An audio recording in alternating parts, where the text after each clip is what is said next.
ஓகேமா. பயிற்சி 3.7ல சரியா தவறா குறிப்பிட்ட இதெல்லாம் விட்டுட்டு மூணாவது கணக்கு போறோம். ஒரு எண் தெரியாத நம்பர் என்ன எடுக்கணும்? அதே எண்ணு சொன்னா x எடுக்கணும். மற்றொரு எண்ணு சொன்னா ஒரு எண்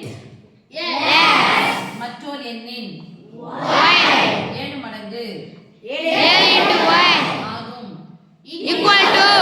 சொல்லுங்க.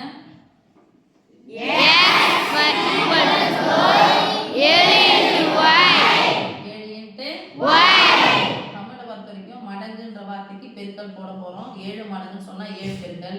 கணக்கு வந்து எங்க போடணும்? முன்னாடி ஒரு எண் x மற்றொரு எண் y 7 மடங்கு இன்டு 7. கேள்வி எங்க தான் தூக்கிட்டு போறோம்? முன்னாடி. சரியா? Yes miss. ஆகும் சொன்னா ஈக்குவல். அவற்றின் வித்தியாசம். அவற்றின்னா எவற்றின்? x y வித்தியாசம். வித்தியாசம்னா குறிப்போம் மைனஸ். சொல்லுங்க பார்க்கலாம். x மைனஸ் y நான் கணக்கு படிக்கவே இல்லையா? x மைனஸ் y 18 எனில். எனில்னா என்ன குறிப்போம்? Equal to. எனில்னா equal to post equal to எங்க போறோம்? முன்னாடி போறோம். Equal to 18. இப்போ கழிச்சா 18 இங்க பாருங்க. x க்கு பதிலா என்ன போடலாம்? y போடலாமா? 7 * y மதிப்புன்னு அர்த்தம். பதிலன்னா இங்க ஈக்குவல்க்கு அப்புறம் x க்கு பதிலா அப்படினு சொன்னா x க்கு பதிலா என்ன போடணும்?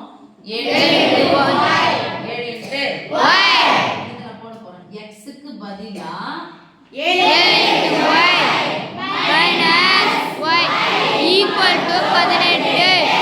y என்ன? y னுடைய கெழு என்னது? 1. உட்கல வந்துருச்சா? yes miss. மைனஸ் வந்தா கழிக்கணும். y இருந்து ஒரு வழி போயிடுச்சுனா மீதி 6y. இதனுடைய குறி பிளஸ். வேண்டிய அவசியம் இல்ல. equal to 18. ஒரு பெருக்கல் வாய்ப்பாடு. பெருக்கல் வாய்ப்பாடு. 3 18. 3 18. வாய்ப்பாடு என்ன சொல்ல போறீங்க? y equal to 7. யாருடைய மதிப்பு தேவை? x இனோட மதிப்பு. x equal to 7 * y. y க்கு பதிலா 3. அப்ப x equal to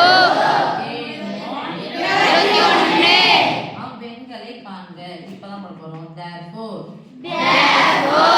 அந்த எண்கள் அல்லது அவ்வெண்கள் 21